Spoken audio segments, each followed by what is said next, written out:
राजस्थान के शेखावाटी के सीकर जिले में स्थित है परमधाम खाटू। यहाँ विराजित हैं खाटू श्याम जी। खाटू का श्याम मंदिर बहुत ही प्राचीन है। यहाँ पर प्रतिवर्ष फाल्गुन माह शुक्ल षष्ठी से 12 तक यह मेला लगता है। श्याम बाबा की महिमा का बखान करने वाले भक्त राजस्थान या भारत में ही नहीं बल्कि दुनिया के कोने कोने में मौजूद हैं। आओ जानते हैं कि कौन है बाबा खाटू श्याम जी, क्या है उनकी कहानी।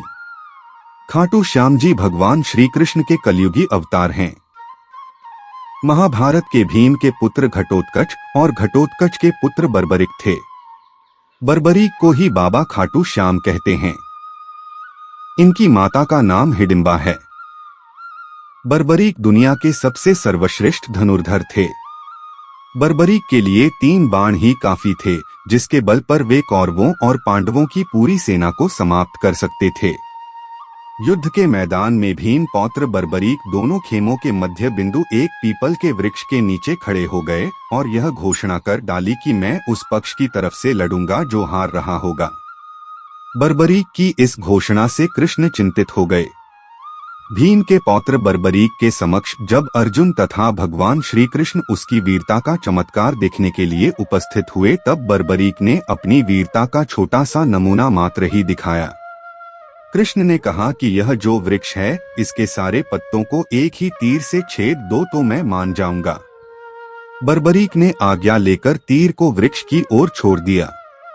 जब तीर एक एक कर सारे पत्तों को छेदता जा रहा था, उसी दौरान एक पत्ता टूटकर नीचे गिर पड़ा। कृष्ण ने उस पत्ते पर यह सोचकर पैर रखकर उसे छुपा लिया कि यह छेद होने से बच जाएगा, लेकिन सभी पत्तों को छेदता हुआ वह तीर कृष्ण के पैरों के पास आकर रुक गया।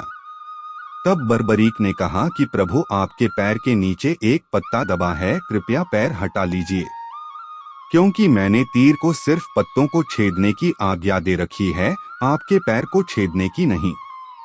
उसके इस चमत्कार को देखकर कृष्ण चिंतित हो गए।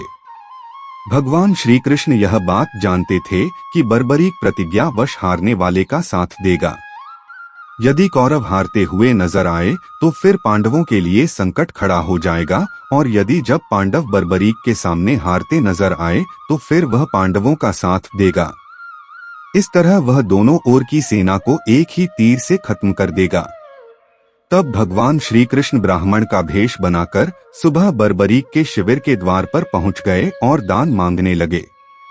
बर्बरीक ने कहा, मांगो ब्राह्मण, क्या चाहिए? ब्राह्मण रूपी कृष्ण ने कहा कि तुम दे न सकोगे। लेकिन बर्बरीक कृष्ण के जाल में फंस गए और कृष्ण ने उससे उसका शीश मांग लिया। बर्बरीक द्वारा अपने पितामह पांडवों की विजय हेतु स्वेच्छा के साथ शीशदान कर दिया गया।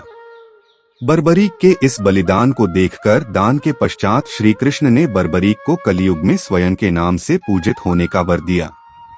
आज बर्बरीक को खाटू श्याम के नाम से पूजा जाता है। जहां कृष्ण ने उसका शीश रखा था, उस स्थान का नाम खाटू है। आइए जानते हैं कुछ अनजाने रहस्य खाटू श्याम जी के बारे में। 1. खाटू श्याम अर्थात जो हारे हुए और निराश लोगों को संबल प्रदान करता है। 2. खाटू श्याम बाबा दुनिया के सर्वश्रेष्ठ धनुर्धर हैं, उनसे बड़े सिर्फ श्री राम ही माने गए हैं। 3. खाटू श्याम जी का जन्मोत्सव हर साल कार्तिक शुक्ल पक्ष की देवउठनी एकादशी को बड़ी धूमधाम से मनाया जाता है।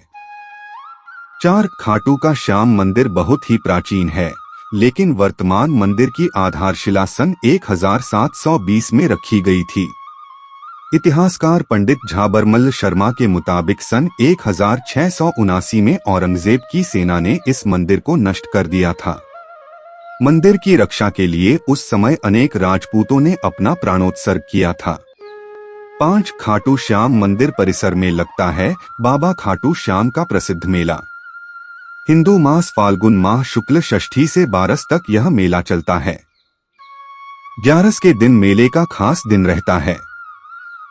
6. बर्बरीक देवी के उपासक थे। देवी के वरदान से उसे 3 दिव्य बाण मिले थे, जो अपने लक्ष्य को भेद कर वापस उनके पास आ जाते थे। इसकी वजह से बर्बरीक अजय थे। 7 बर्बरीक अपने पिता घटोत्कच से भी ज्यादा शक्तिशाली और मायावी थे। 8 कहते हैं कि जब बर्बरिक से श्री कृष्ण ने शीश मांगा तो बर्बरिक ने रात भर भजन किया और फाल्गुन शुक्ल द्वादशी को स्नान करके पूजा की और अपने हाथ से अपना शीश काटकर श्री कृष्ण को दान कर दिया। 9 शीश दान से पहले बर्बरिक ने महाभारत का युद्ध देखने की इच्छा जताई, तब श्री कृष्ण ने उनके शीश को एक ऊंचे स्थान पर स्थापित करके उन्हें अवलोकन की दृष्टि प्रदान की। 10 युद्ध समाप्ति के बाद जब पांडव विजयश्री का श्रेय देने के लिए वाद विवाद कर रहे थे, तब श्री कृष्ण कहा कि इसका निर्णय तो बर्बरिक का शीश ही कर सकता है। तब बर्बरिक ने कहा कि युद्ध में दोनों ओर श्री कृष्ण का ही सुदर्शन चल रहा था और द्रौपदी महाकाली बन रक्तपान कर रही थी। 10 अंत में श्री कृष्ण ने वरदान दिया कि कलयुग में मेरे नाम से तुम्हें पूजा जाएगा और तुम्हारे स्मरण मात्र से ही भक्तों का कल्याण होगा। 11 स्वप्न दर्शनोपरांत बाबा श्याम खाटू धाम में स्थित श्याम कुंड से प्रकट हुए थे और श्री कृष्ण शालिग्राम के रूप में मंदिर में दर्शन देते हैं।